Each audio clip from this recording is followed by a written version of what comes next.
Di jantung Cakrawala, Jakarta, Richard Santoso berdiri di puncak kekuasaan. Di usia 42, dia adalah tipe pria yang namanya membuat orang duduk lebih tegak dalam rapat. Jaringan hotel mewah miliknya membentang di seluruh Asia Tenggara. Seperti konstelasi kemewahan, media menyebutnya anak emas Jakarta. Rekan-rekannya menyebutnya jenius. Ia menyebut dirinya diberkati. Ia mengenakan jas khusus dan sepatu Italia, tetapi baju besarnya yang sejati adalah keyakinan. Keyakinan bahwa ia telah mendapatkan setiap inci kesuksesannya. Keyakinan bahwa mereka yang tidak sukses pasti telah melakukan sesuatu yang salah. Keyakinan itu paling terlihat ketika ia berurusan dengan umat Muslim.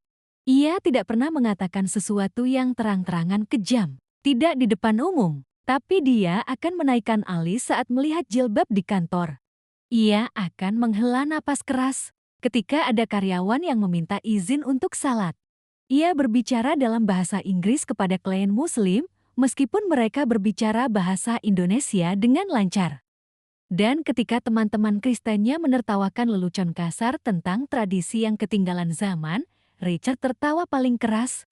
Suatu sore, sopirnya menginjak rem mendadak di dekat pasar jalanan. Seorang wanita bernama Aisyah melangkah ke jalan tanpa melihat. Ia tidak gentar. Ia berdiri di sana dengan sandal lusangnya, gerobak camilan tuanya bergoyang di sampingnya.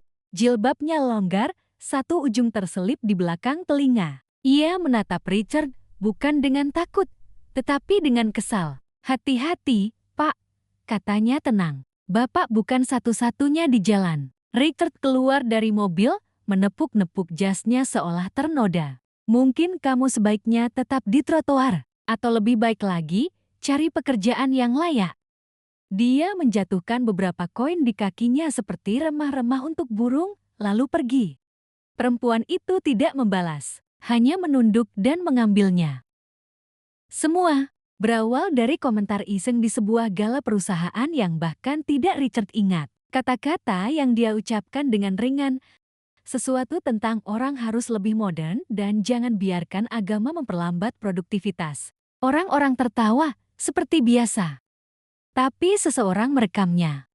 Keesokan paginya, cuplikan itu viral. Tokoh masyarakat Muslim menyerukan boikot, tagar bermunculan. Kelompok pengajian mengunggah foto pekerja yang dilarang salat.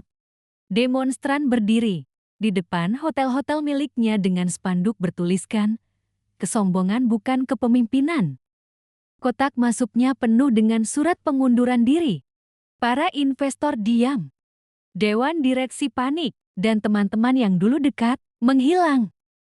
Minggu ketiga, Richard duduk sendirian di penthouse-nya, menonton berita membeda kejatuhannya. Untuk pertama kalinya dalam hidup, dia tidak tahu harus berbuat apa. Karena putus asa, ia kembali ke dekat pasar. Gerobak Aisyah masih ada, tetap setia. Aroma gula aren dan pandan menyapanya seperti kenangan. Ia mendekat. Aisyah menatapnya. "Kembali lagi." "Aku kehilangan banyak hal," katanya jujur. Orang bilang aku benci umat Muslim." Dia berkedip. "Mereka salah." Ia membuka mulut, lalu menutupnya. "Aku sendiri sudah tidak yakin." Aisyah menyerahkan klepon. "Makan. Lalu datanglah ke rumahku untuk buka puasa. Kamu butuh keduanya."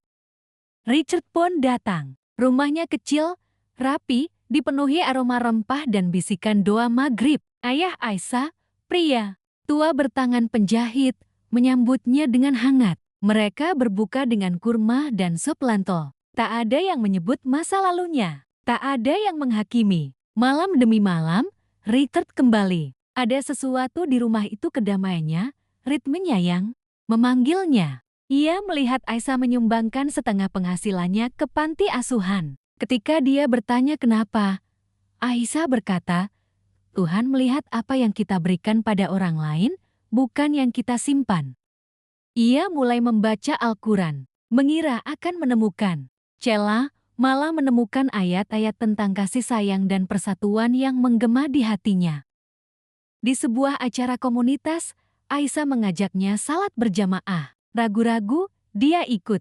Dalam irama salat itu, dia merasakan ketenangan yang belum pernah dia rasakan, bahkan di gereja marmernya. Suatu malam, di bawah suara jangkrik dan azan yang jauh, Richard duduk di samping Aisyah. "Kamu berubah," katanya. "Aku sedang mencoba," jawab Richard. "Kamu menunjukkan sesuatu yang lebih baik." Ia terdiam sejenak.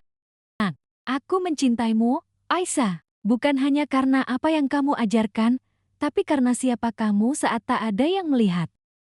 Aisyah menoleh. "Jalanilah jalan itu lebih dulu. Dengan Tuhan. Kalau Dia di tengah, aku tak perlu jadi pusatnya." Masjid itu kecil, hanya ada beberapa sajadah dan dinding putih. Tapi saat Richard berdiri di depan imam, suaranya gemetar. "Aku bersaksi bahwa tidak ada Tuhan selain Allah, dan Muhammad adalah utusan Allah." Air mata mengaburkan penglihatannya. Aisyah berdiri di dekatnya, tangannya menggenggam dadanya. Mereka menikah dalam upacara sederhana, tanpa media, hanya keluarga, tawa, telepon, dan doa. Beberapa bulan kemudian, mereka membuka pusat komunitas bersama. Tempat itu tidak dinamai Richard, tidak juga Aisyah. Tempat itu dinamai Rumah Persatuan. Thank you for watching. Please subscribe, like and share.